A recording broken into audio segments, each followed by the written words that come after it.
Abra sua Bíblia na carta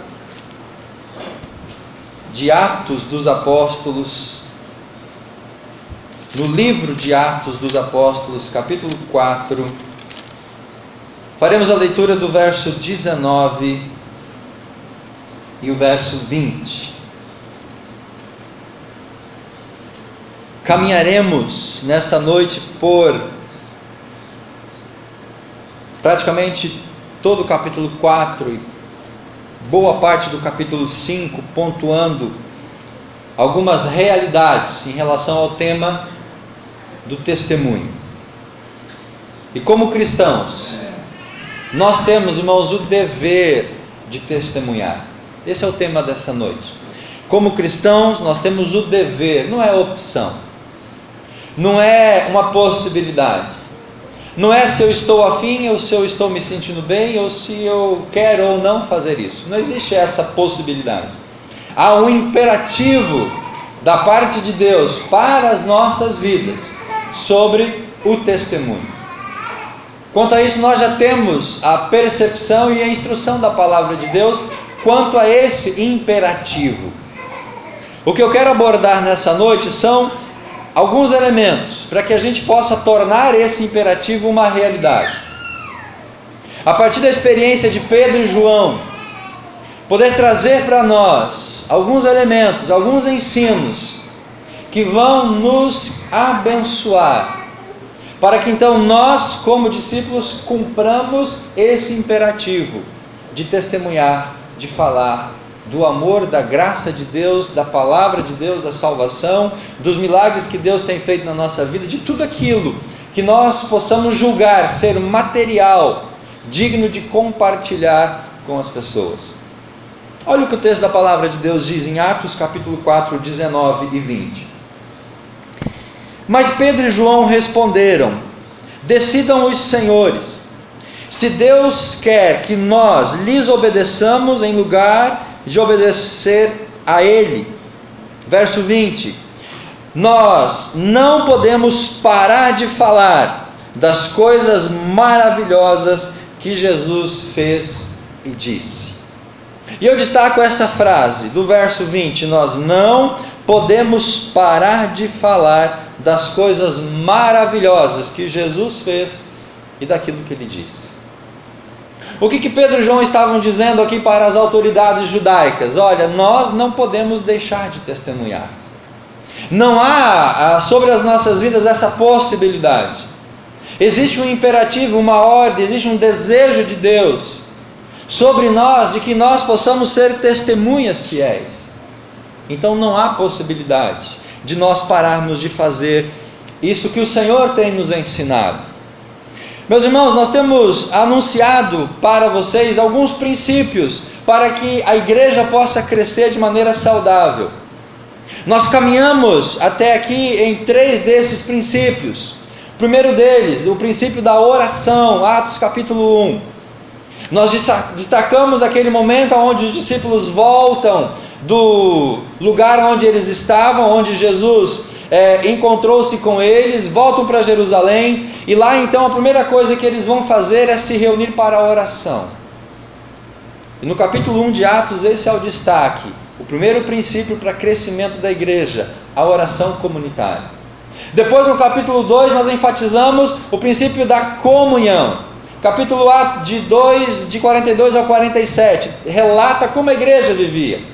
E o ponto-chave nesse relato é justamente a comunhão. Eles tinham tudo em comum. Eles se reuniam, eles partiam as refeições com alegria, eles oravam juntos. Então, tudo lhes era comum. E a comunhão foi então o segundo princípio que nós destacamos. Capítulo 3 de Atos, semana passada nós falamos sobre o poder ou a autoridade dos discípulos quando eles curaram aquele homem aleijado à porta do templo. Quando nós exercemos a autoridade de Jesus sobre a nossa vida, quando nós exercemos o poder de Jesus sobre nós, isso também é um elemento para que a igreja possa crescer. Precisamos ser revestidos da autoridade e do poder de Jesus sobre as nossas vidas. E aqui no capítulo 4 nós vamos abordar esse quarto elemento, que é justamente o testemunho. Então, para que nós como igreja possamos crescer, para que nós possamos amadurecer e alargar as nossas fronteiras, precisamos de oração comunitária, precisamos de comunhão, precisamos de poder e autoridade, e precisamos compartilhar, precisamos testemunhar, para que as pessoas então conheçam a Jesus. O contexto aqui do capítulo 4, ele na verdade começa lá no capítulo 3, logo após a cura do coxo à porta do templo. Depois que Pedro e João curaram aquele homem, juntou uma grande multidão em volta daquele homem, porque eles viram, reconheceram e ficaram espantados. E aproveitando então esse ensejo, a partir do verso 13 do capítulo 3 de Atos, a Bíblia diz que Pedro então se levanta e começa a pregar para aquelas pessoas. Pedro começa a anunciar Cristo para aquelas pessoas. E essa pregação de Cristo ressuscitado, essa pregação que foi apoiada ou ratificada pela cura daquele homem, essa pregação, diz a palavra, que incomodou os líderes. Tanto que o capítulo 4 começa com a prisão dos discípulos por conta disso. Pedro nem teve oportunidade de fazer o apelo. Se nós lermos o capítulo 3, Pedro vai pregando, e quando chega no último versículo do capítulo 3, Pedro fala de Jesus, que é o Messias, e o capítulo 4 começa dizendo: enquanto eles estavam falando ao povo, os sacerdotes e o comandante da polícia do templo e alguns saduceus vieram a eles e prenderam eles. Pedro nem fez apelo, não deu tempo. Chegou, cana, chilindró, vão presos. Mas isso não impediu, meus irmãos, de relatar no capítulo 4, verso 4, a conversão de quase 2.000 pessoas. O texto fala no capítulo 4 que a igreja chegou a quase 5.000 pessoas. Então aquelas pessoas que ouviram a mensagem, creram nela, de modo que o número chegou a quase 5.000. 3.000 no primeiro sermão, 2 se chegou a 5.000, então pressupomos quase 2.000 pessoas. E era isso que incomodava aqueles líderes, a pregação de Jesus ressuscitado e a autoridade que aqueles discípulos tinham sobre a vida deles. E quando eles prendem os discípulos e levam diante do conselho, então eles ameaçam eles, dizendo: olha, parem de anunciar esse Cristo, parem de pregar, parem de testemunhar, não façam mais esses sinais, se calem. E é nesse contexto então que Pedro e João vai dizer: vocês vão escolher se nós vamos obedecer a vocês ou a Deus, mas nós não podemos parar de falar daquilo que temos visto e ouvido, daquilo que Jesus tem feito. Aqueles homens estavam dispostos a testemunhar do amor e da graça de Deus. Pedro e João nada mais estavam fazendo, irmãos, do que cumprir aqui o que Atos 1:8 já nós abordamos. Vocês vão receber o poder do Espírito Santo para ser testemunhas em Jerusalém, Judéia, Samaria e os confins da terra. Vocês vão ser revestidos de autoridade para testemunhar. E eles estavam justamente fazendo aquilo que lhes foi mandado fazer e para o qual eles estavam então agora capacitados para fazer. Esse imperativo, querido, de testemunhar, ele é fundamental para o desenvolvimento da igreja. Esse imperativo, ele é algo essencial. A igreja vai crescer, nós vamos amadurecer na fé, nós vamos ver as coisas acontecendo quando nós nos dispomos a abrir os nossos lábios, ou a viver de uma maneira que as pessoas vejam Jesus em tudo aquilo que nós somos e falamos. Para que nós então possamos levar essa salvação para as pessoas. Lá no livro de 1 Pedro, capítulo 1, a partir do versículo 10, o apóstolo Pedro, ele fala sobre a maravilhosa salvação. E o texto fala assim: esta salvação foi algo que os profetas não compreenderam inteiramente, embora eles tenham escrito sobre ela. Tinham muitas indagações a respeito de tudo isso o que isso poderia significar. Eles queriam saber a respeito do Espírito de Cristo que estava falando no seu íntimo, pois ele lhes mandava escrever os fatos que de lá para cá têm acontecido com Cristo, o seu sofrimento, a sua grande glória. Depois disso, eles queriam saber quando e quem e a quem tudo isso iria acontecer. Finalmente Pedro escreve: foi dito, essas coisas não aconteceriam no tempo deles, e sim muitos anos mais tarde, no tempo de vocês. Esse processo de salvação, ele aconteceu no tempo dos discípulos e se estende para nós até hoje.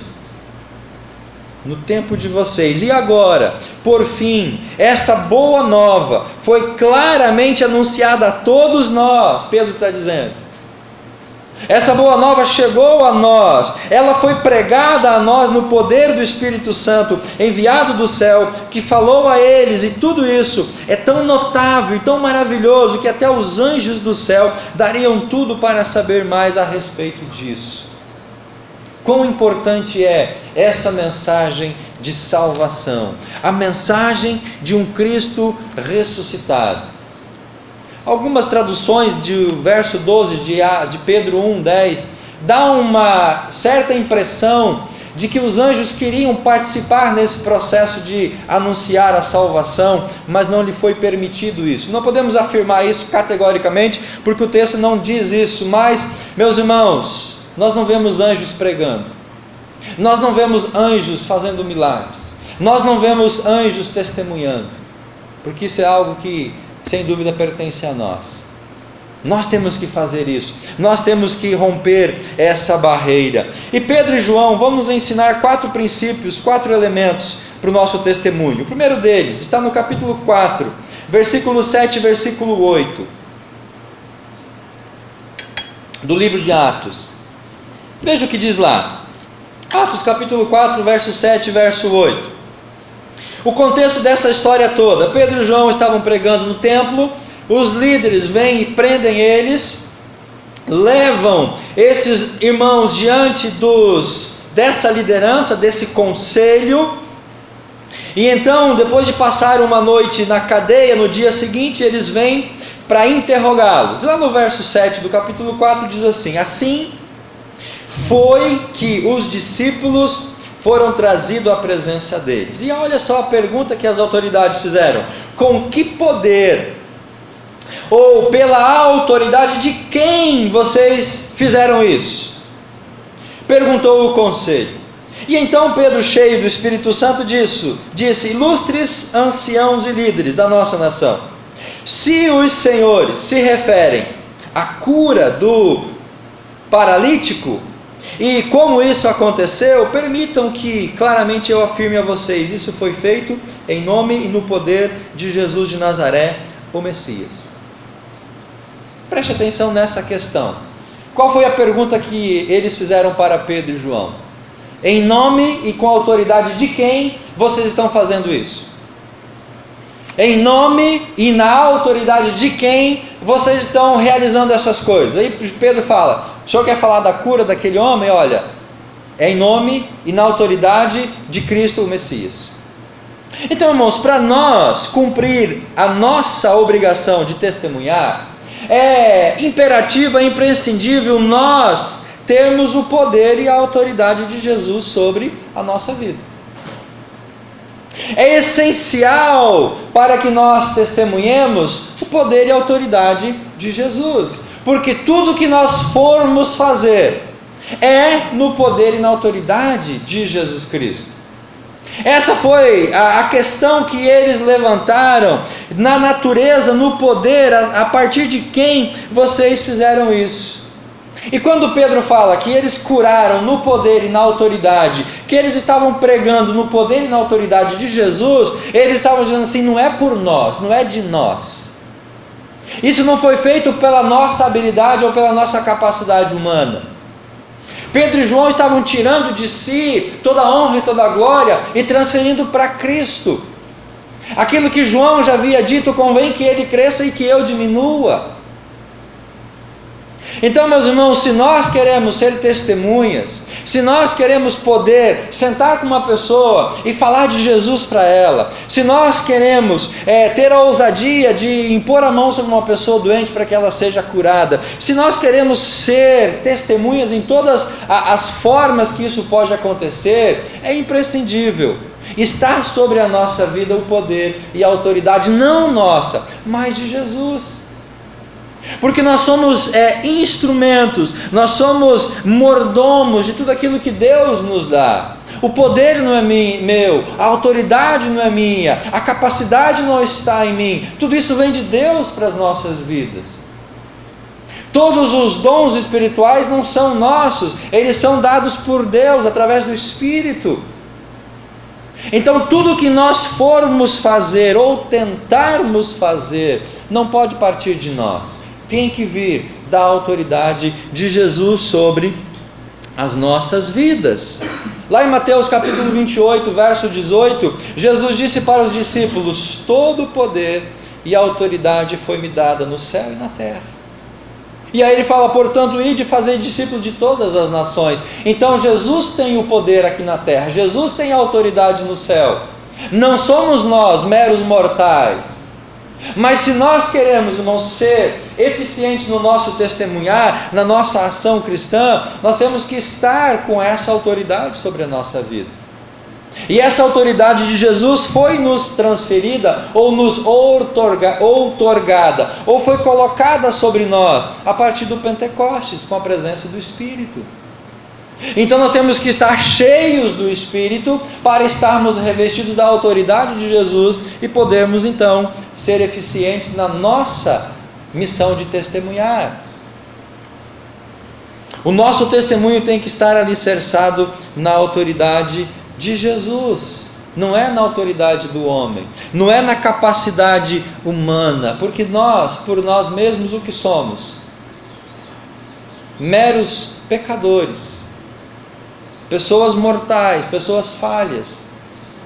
Por isso que não é a nossa capacidade, mas é o poder de Deus. Então nós temos que ser um instrumento, um canal, um elo.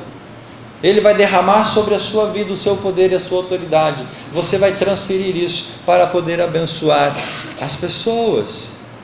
Nós podemos afirmar, irmãos, que a falta de testemunho é reflexo da ausência da autoridade de Jesus sobre as nossas vidas. A falta de testemunho nosso é reflexo dessa ausência de autoridade. Por que o Espírito Santo seria derramado sobre os discípulos em Atos 1:8? Para que eles pudessem ter a autoridade de fazer o quê? De testemunhar. Sem o Espírito, eles não estavam à vontade ou se sentindo plenamente capazes de fazer aquilo.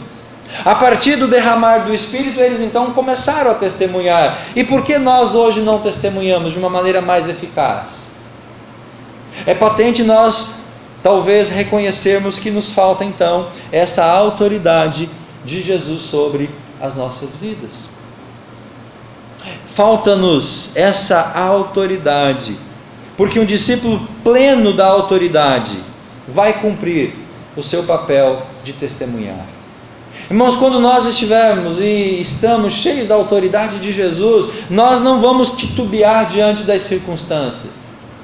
Nós não vamos ter vergonha, medo, receio de falarmos do amor de Deus, ou de testemunharmos daquilo que Ele tem feito nas nossas vidas, ou de nós podermos ser mais ousados de uma forma objetiva para que as pessoas possam chegar a Jesus. Meus irmãos, como que a igreja vai crescer? Como que pessoas vão chegar até Cristo se nós não formos um instrumento? Como que as pessoas vão se achegar ao Deus Santo se nós não servirmos de canal ou de uma ponte para essas pessoas? Os anjos não vão fazer isso. Cabe a nós fazermos isso. Então, quando estamos plenos da autoridade, nós vamos cumprir esse dever. Vamos ser uma testemunha fiel e ousada. Falta-nos, irmãos, uma dose grande de ousadia. Falta-nos uma dose dessa ousadia espiritual para que a gente possa romper essa barreira, essa lacuna que nos torna covardes, calados e omissos diante de várias situações. E isso não é só com vocês, isso acontece comigo também. Porque os irmãos acham que eu também não fico tremendo na base quando a gente tem que testemunhar ou falar de Jesus para alguém. É natural nós termos esse receio. Talvez por isso Jesus tenha mandado de 2 a 2, porque quando a gente está junto com a outra pessoa, a gente fica mais à vontade, a gente tem mais coragem, ou talvez a gente quer mostrar que é maior do que o outro, então a gente se torna mais ousado no testemunhar. Mas quando a gente está sozinho, às vezes a gente trava. Quando a gente está sozinho, a gente trava. A bola está na marca do pênalti, o goleiro caiu no canto e nós não chutamos no outro canto. A gente trava. E talvez esse travar é fruto dessa falta de autoridade espiritual. Temos que ser testemunhas fiéis e ousadas para que o nome de Jesus seja conhecido e glorificado através de nós. Não é o nome da igreja, não é a sua vida, mas é o nome de Jesus. Ei, Pedro e João, vocês fizeram isso em nome de quem? Vocês querem saber? Em nome de Jesus de Nazaré, o Messias, o homem que os senhores crucificaram, mas que Deus ressuscitou. É no nome e na autoridade dele que nós estamos fazendo isso. Irmãos, quando nós nos apropriamos desse poder e dessa autoridade, a gente vai ter facilidade de testemunhar. Segundo elemento, verso número 12. Se nós precisamos do poder e da autoridade para romper aquilo que nos impede de falar de Jesus, para romper aquilo que nos impede de testemunhar das bênçãos que Jesus tem dado sobre as nossas vidas, nos impedem de simplesmente dar o nosso testemunho pessoal de conversão. Para cumprir isso, nós precisamos fazer algo tão, talvez, simples: anunciar a salvação exclusiva por Jesus. Dentro desse pacote de testemunho não pode faltar esse elemento, que é o anúncio da salvação. Verso número 12. Pedro e João falando: olha, Jesus de Nazaré, vocês crucificaram, Jesus ressuscitou, esse homem de autoridade, porque Jesus é o Messias que as Escrituras falaram, a pedra rejeitada. E no verso 12, Pedro vai justamente no âmago da questão com aqueles homens: não há salvação em nenhum outro mais. Debaixo do céu, em cima da terra, não existe nenhum outro nome para o qual os homens possam clamar, a fim de serem salvos. Quando nós falamos aqui, meus irmãos, de testemunhar, nós podemos entender várias circunstâncias. Falar da sua conversão, falar das bênçãos, das maravilhas, do quanto Deus mudou a sua vida, como você vivia antes, como você vive agora. E tem muitas pessoas profissionais de testemunhos. O cara é um testemunhante profissional, ele passa pelas igrejas dando o seu testemunho de vida. É natural encontrarmos essa situação, mas além de tudo isso, além do quanto Jesus mudou a sua vida, o quanto você é grato por isso, o quanto Deus tem te abençoado, o quanto Ele tem feito na questão material, nós não podemos omitir esse elemento, que é anunciar a salvação.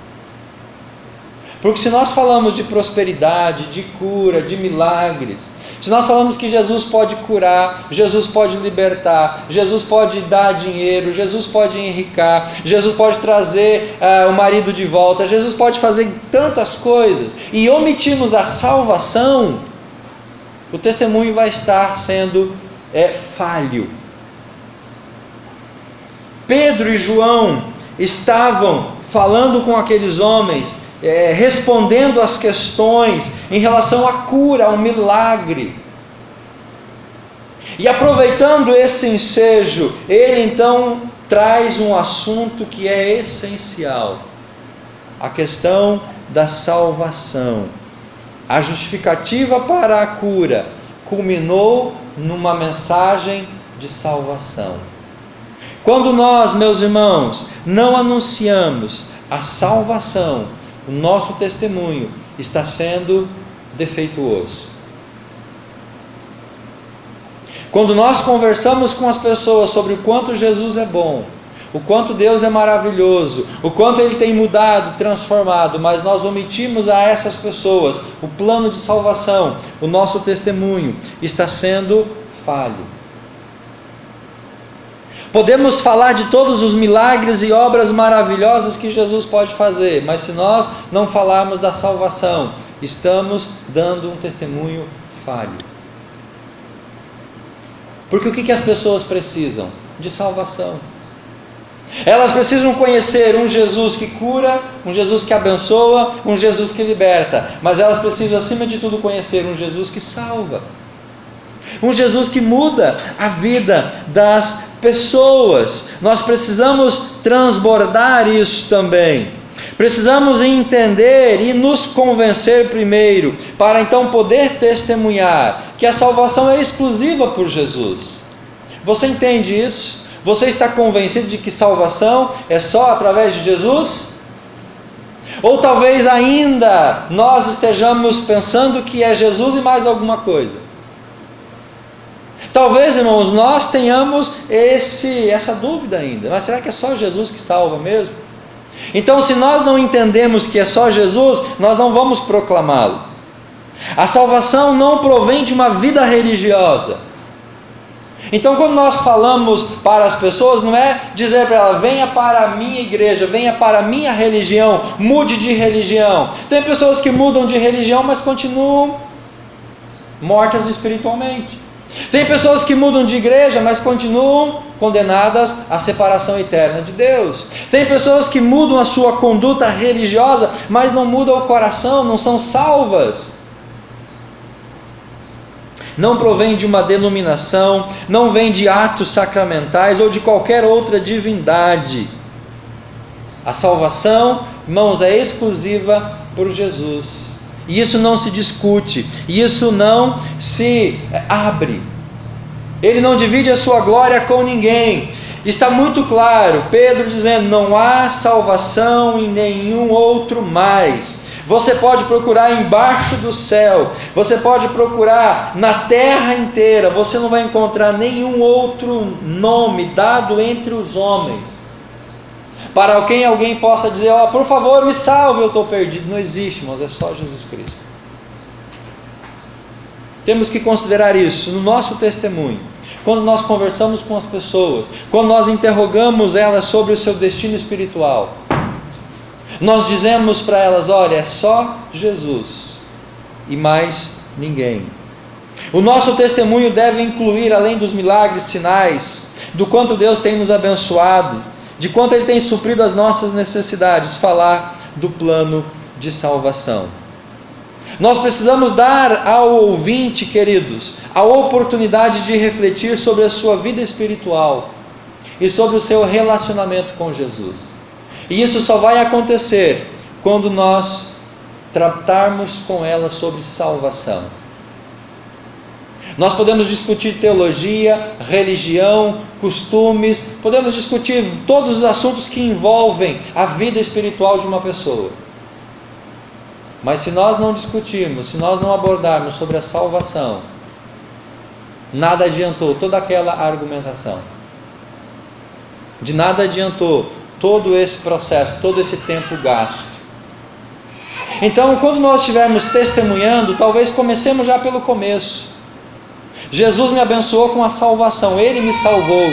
Eu estava perdido, agora eu estou salvo. Por meio dEle não há mais ninguém que possa salvar. Você confia em Jesus como seu único Senhor e Salvador? Esse é o principal elo, é o assunto mais importante para a gente poder conversar com as pessoas. Anunciar a salvação exclusiva em Jesus Cristo. Terceiro elemento, vamos caminhar, verso número 13. Verso número 13. Se o poder e a autoridade de Jesus tem que estar sobre as nossas vidas, a partir desse poder e dessa autoridade, nós então vamos falar que Jesus é o único que salva. Mas para nós chegarmos a isso, é preciso acontecer o que aconteceu aqui no verso 13. Quando o conselho viu a coragem de Pedro e João, ele pôde ver que eles eram evidentemente homens simples e sem cultura. E agora, queridos, olha só o que Lucas está relatando. Ficaram espantados ao perceberem o que a convivência com Jesus havia feito neles.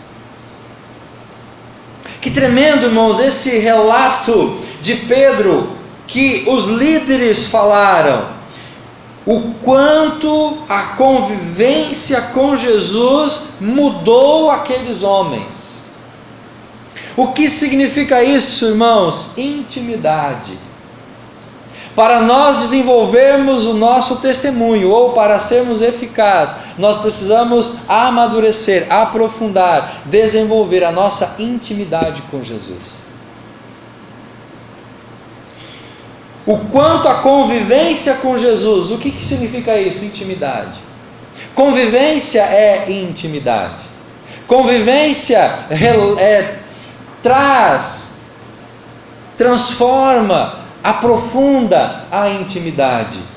E aqueles líderes, quando ouviram aqueles homens falar, eles deduziram e concluíram: esses homens andaram de fato com Jesus, porque a vida deles está refletindo Jesus. Nós precisamos aprofundar essa questão de intimidade. 3 anos e meio Jesus investiu na vida daqueles homens. 3 anos vivendo, partilhando, conversando, comendo, orando, evangelizando, gerou intimidade. Durante esse ministério de Jesus, ele precisava escolher: ou ele influenciaria toda a multidão, ou ele influenciaria aqueles homens. Jesus poderia investir naquela geração ou em todas as gerações futuras. E para Jesus influenciar as gerações futuras, ele precisava então desenvolver no caráter de pessoas o seu próprio caráter. E foi por isso então, meus irmãos, que Jesus optou em investir o melhor dele na vida de 12 homens durante 3 anos e meio. Jesus não abandonou a multidão, mas ele ministrou exclusivamente a esses homens. E foi esse ministrar de Jesus que gerou naqueles homens o caráter de Jesus. E agora então, esse caráter é revelado, ou é visto por aqueles líderes religiosos. O nosso testemunho não pode ser vazio, mas o que vai dar corpo e conteúdo não é a religião. O que vai dar eficácia para o nosso testemunho não é, meus irmãos, a minha igreja. O que vai dar corpo para o meu testemunho é a minha intimidade com Jesus. O que vai de fato determinar o meu testemunho é o quanto de tempo eu estou investindo nas disciplinas espirituais para que eu me aproxime de Jesus. Não é o quanto eu trabalho na igreja, não é o ministério que eu desenvolvo, não é o quanto de coisas eu faço, mas é o quanto de intimidade eu estou desenvolvendo com Cristo. O nosso testemunho depende dessa intimidade. Quanto mais íntimos de Jesus, mais poderemos falar dele para as outras pessoas. Quanto mais eu conheço alguém, mais eu posso falar dessa pessoa para as outras. Eu posso falar um pouco da vida de cada um dos irmãos, porque a gente tem um relacionamento muito superficial.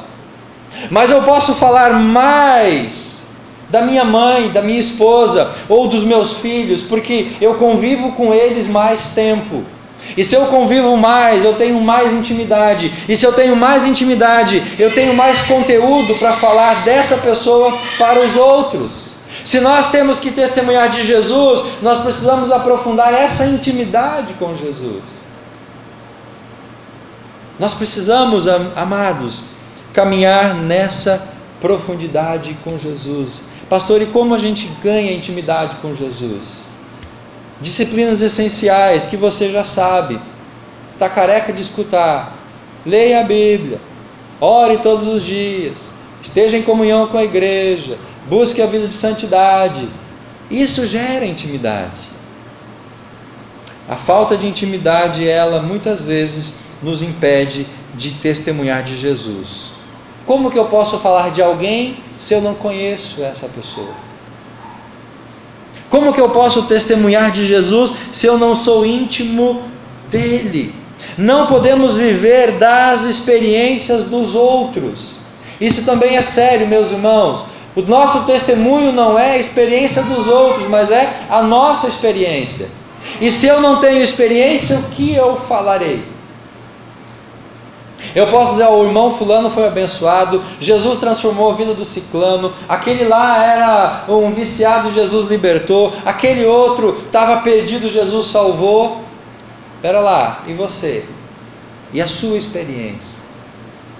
Nós não podemos, irmãos, testemunhar das experiências dos outros. Nós não podemos apenas compartilhar o que Jesus está fazendo ao meu redor. Nós precisamos testemunhar aquilo que Ele está fazendo na minha vida. E para isso eu preciso estar intimamente ligado com Ele. Esse testemunho só vai ser possível se a gente desenvolver a intimidade. Eu leio o texto de novo. Versículo número 13. Perceberam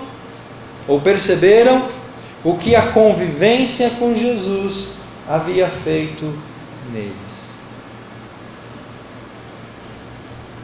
Dizem, queridos, que a nossa vida com Jesus, ela precisa ser comparada com o pão e não com o bolo de aniversário.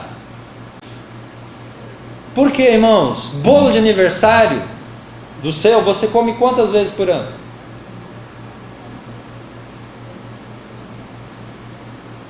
Teoricamente, uma vez por ano. Você faz aniversário uma vez por ano. E o pão, quantas vezes por ano você come? Praticamente todo dia. É por isso então que dizem que a nossa vida com Jesus tem que ser comparada ao pão, porque é algo diário, comum, constante, ordeiro. Não é algo exponencial ou algo que acontece esporadicamente, mas é sempre. Nós precisamos aprofundar nessa intimidade com Jesus. Último lugar, verso 20 de capítulo 4 de Atos. Para cumprir o nosso dever de testemunhar, nós precisamos perseverar diante das ameaças. Pedro e João estavam presos, eles foram ameaçados para não falar mais de Jesus. Eles estão aqui argumentando com aqueles homens, com aqueles líderes. Essa ameaça, esse perigo.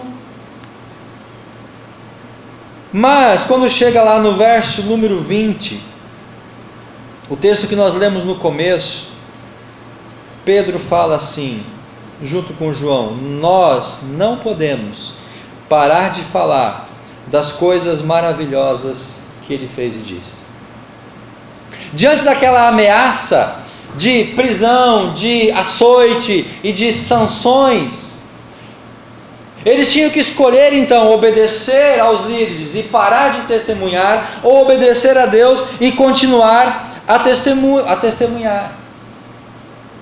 Eles tinham então, meus irmãos, que escolher perseverar diante daquelas ameaças ou se calar diante daquilo. E esse é o quarto elemento. Nós precisamos perseverar diante das ameaças. Pastor, mas a gente vive numa democracia. Pastor, aqui em Foz do Iguaçu, a gente pode testemunhar, a gente não é proibido. Eu posso falar de Jesus. Meus irmãos, apesar de não existir uma proibição formal, legal e objetiva, nós sabemos que de forma indireta, de maneira velada, há sim uma forma de perseguição ao anúncio do Evangelho. Em algumas instituições isso já é até mesmo proibido. Por exemplo, nas escolas. Nas escolas não se pode falar de Jesus, da salvação. Nas escolas tem que ensinar religiões, conceitos, todas as religiões. Então, mesmo que talvez você não vá preso por falar de Jesus, mas no seu contexto de trabalho, as pessoas que não são crentes, elas te oprimem, elas fazem chacota, elas tiram sarro. Talvez não na sua frente, mas nos bastidores. Isso acaba acontecendo, então, de uma maneira indireta. Nós também somos ameaçados, ou talvez coagidos a não testemunhar. Porque quando nós falamos de Jesus para as pessoas recebem isso de uma maneira nem sempre agradável. E isso vai talvez tirando de nós essa percepção e a coragem de testemunhar, e aí a gente vai se calando, até o ponto de nós não testemunharmos mais de Jesus Cristo. A nossa sociedade se diz livre, mas muitas vezes nós somos coagidos a ficarmos em silêncio. Por isso, irmãos, nós precisamos romper as ameaças, sejam elas de quais naturezas forem. Nós precisamos romper essas ameaças e nós temos então que abrir os nossos lábios. No nosso convívio de trabalho, nós precisamos compartilhar Jesus. Talvez no seu trabalho as pessoas falem de religião, as pessoas falem de igreja, as pessoas discutam.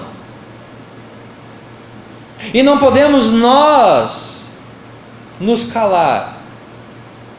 Nos calar no sentido de não participar da conversa, para talvez não se indispor, mas também não nos calar em dizer e anunciar o nosso Jesus. Anunciar então a nossa verdade, ou a verdade de Cristo. Não se cale no seu trabalho, na sua escola, no seu círculo de amizade, diante dos seus familiares, na sua vizinhança. Nós não podemos nos calar. Jesus disse que aquele que o negar diante dos homens, ele vai nos negar diante do nosso Pai que está nos céus. Nós não podemos nos calar. Nós precisamos abrir os nossos lábios. Nós não podemos, irmãos, nos calar. Pedro disse: não podemos parar de falar das coisas maravilhosas que Jesus fez. E muitas vezes nós somos covardes, a gente se cala, a gente se omite, a gente fica quieto, a gente não compartilha, a gente é frouxo para poder falar de Jesus. Irmãos, como essa história de Pedro e João termina? Como que essa situação aqui termina? O texto vai dizer então que eles não se calaram. O conselho não sabia o que fazer, porque não tinha como desmentir a cura do homem, mas eles também estavam meio assim em relação às pessoas. Eles não souberam como resolver aquilo, soltaram os discípulos. E lá no verso número 24 do capítulo 4, eles voltaram para a comunhão dos discípulos, e eles oraram a Deus, pedindo lá no verso 29 do capítulo 4, que Deus desse autoridade. Irmãos, lá no verso 29, a oração deles é: Senhor, não tire de nós a autoridade para testemunhar, dá autoridade para continuar testemunhando. Então eles foram ameaçados: parem de testemunhar, senão vocês vão sofrer mais ainda. Mas eles oraram dizendo: Deus, não nos permita parar, nos dá ânimo, nos dá coragem, dá autoridade para continuar. E o texto vai dizer que eles ficaram cheios do Espírito Santo, todos eles começaram a pregar. Verso 33, os apóstolos pregaram, fizeram milagres, então eles continuaram anunciando o Evangelho. E aí, irmãos, a pergunta é: como isso terminou? Como essa história terminou? A história não termina aqui. A história caminha, eles continuaram pregando com poder e com autoridade. Verso 31, depois dessa oração, o prédio tremeu, eles ficaram cheios do Espírito e pregavam corajosamente a mensagem de Deus. Todos os crentes eram um só no coração. Eles não se calaram. Deus continuou fazendo milagres através deles. Capítulo 5, verso 12. Enquanto isso, os apóstolos tinham se reunido no templo, na parte conhecida como Alpendre de Salomão. Deus operou muitos milagres notáveis através deles. Eles não obedeceram a ordem dos líderes de parar de testemunhar. Eles continuaram, foram para o templo, pregaram, e Deus começou e continuou a fazer milagres. Cada vez mais a igreja crescia. Verso número 14. E crentes em número cada vez maior eram acrescentados ao Senhor, multidões de homens e mulheres. Por que essa multidão foi a Jesus, meus irmãos? Porque eles não se calaram. Eles não se calaram, continuaram falando, testemunhando, pregando, agindo no poder de Deus, e Deus foi fazendo milagres, pessoas foram chegando, a igreja cada vez crescia mais como fruto do testemunho daqueles discípulos. Agora no capítulo 5, verso 18, olha o que aconteceu. E prenderam os apóstolos. Então não foi só Pedro e João agora, eles não retraíram, continuaram pregando, Deus continuou fazendo milagres, e agora então os líderes vêm e prendem todos eles. Vai os 12 para a cadeia, prenderam os apóstolos, pondo todos eles na cadeia. Mas isso, irmãos, não detém aqueles homens. O texto do capítulo 5 vai dizer que um anjo de Deus foi enviado e tirou os discípulos da prisão. Agora então eles voltam para casa e ficam quietinhos? Não. Capítulo 5, verso 20. Vão para o templo, o anjo falou, e preguem sobre a vida eterna. Eles chegaram ao templo perto do amanhecer e imediatamente começaram a pregar. Estavam pregando, foram presos, o anjo libertou, voltem para lá, voltem para o templo. Continua a pregação. Capítulo 5, verso 26 e verso 27. O comandante da polícia foi com os seus oficiais e prendeu os apóstolos de novo, sem violência porque estavam com medo, trazendo os acusados até o conselho. Cana neles de novo. Foram levados diante do conselho. E aí agora nessa reunião do conselho, levanta-se um homem chamado Gamaliel, lá no verso número 34. Gamaliel, um sábio, um homem instruído, vendo aquela situação, vão, prendem, soltam, pregam, prende, solta, prega, prende, solta. Gamaliel então percebeu que os discípulos tinham essa determinação: vamos continuar pregando, não importa quantas vezes a gente for preso, não importa quantos açoites a gente levar, vamos continuar pregando.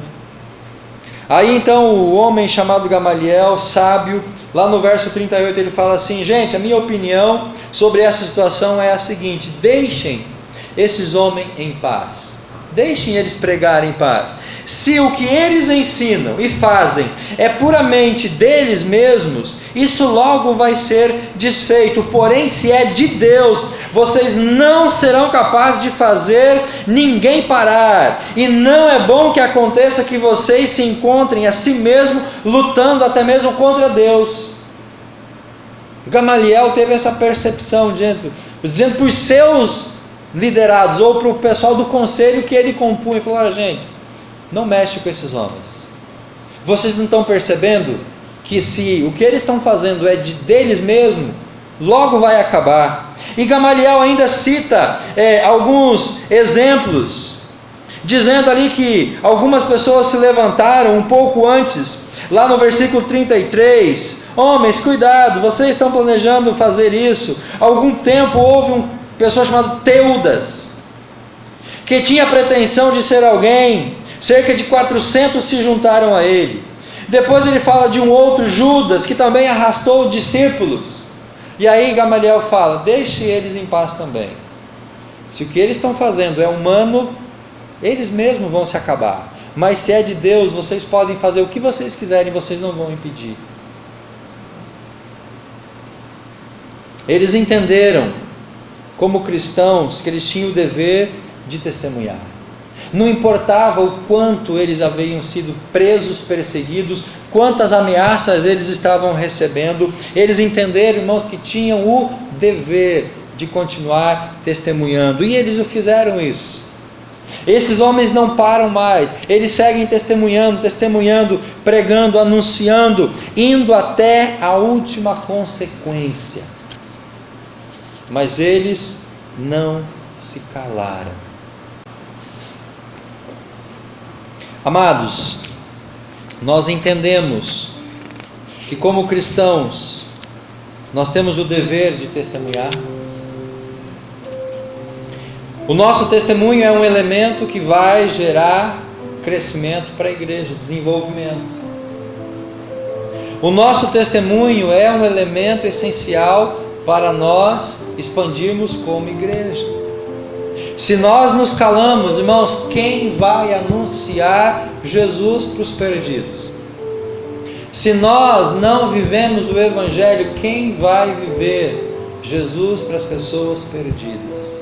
Se nós nos acovardamos, quem vai se levantar? Quantas oportunidades nós temos para testemunhar? E nós nos calamos. E nós nos acovardamos. Preferimos atender ao apelo dos homens do que atender à ordem de Deus. Nessa noite nós vamos precisar fazer essa reflexão. Como está a nossa vida de testemunho? Como está a minha intimidade com Jesus? Como está a minha vida com Cristo? Eu sinto medo, vergonha de falar dele, da salvação para as outras pessoas. Isso pode ser um reflexo da falta de autoridade. Ou talvez mais sério ainda, meus irmãos, falta da própria salvação. Quem não é salvo não vai falar da salvação para outra pessoa. Quem não foi salvo por Jesus não vai compartilhar a salvação em Jesus. Por isso nós precisamos nessa noite fazer essa reflexão. Como está a minha intimidade com Ele? O quanto eu tenho me disposto a testemunhar? O quanto eu tenho sobre a minha vida a autoridade de Jesus para na autoridade dele testemunhar? E o que eu estou falando?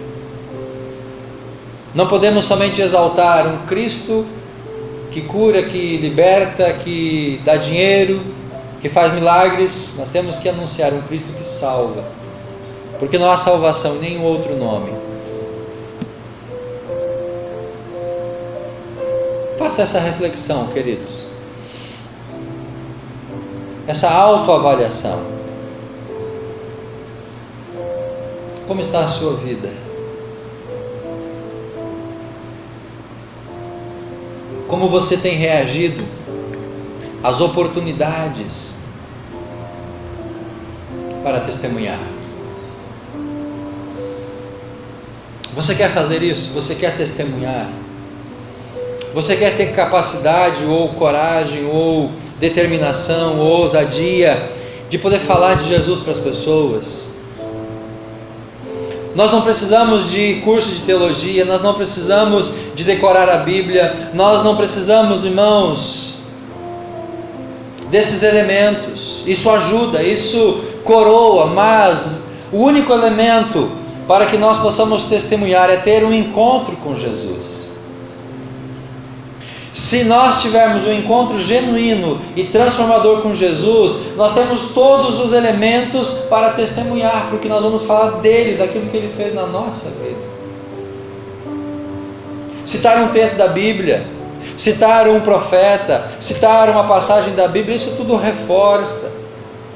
Isso tudo dá mais corpo ao nosso testemunho, mas a essência do nosso testemunho é o que Jesus fez na minha vida. E é isso que Pedro e João estão nos ensinando. Aqueles líderes olharam para eles e disseram: a convivência com Jesus mudou esses homens. Senhor Deus, diante de nós, a Tua palavra nos desafia. É ela quem nos desafia a uma vida de testemunho. Porque o próprio Jesus nos determinou a fazer isso. Ide por todo mundo, preguem a palavra, sejam testemunhas. Vocês vão receber o poder para ser testemunhas. Vocês vão viver em comunhão para testemunhar. Vão por toda parte, falem da minha palavra, falem da minha graça, compartilhem o meu amor, compartilhem a salvação. Precisamos, Deus, nessa noite entender que isso é imperativo, isso é uma ordem, não é opção.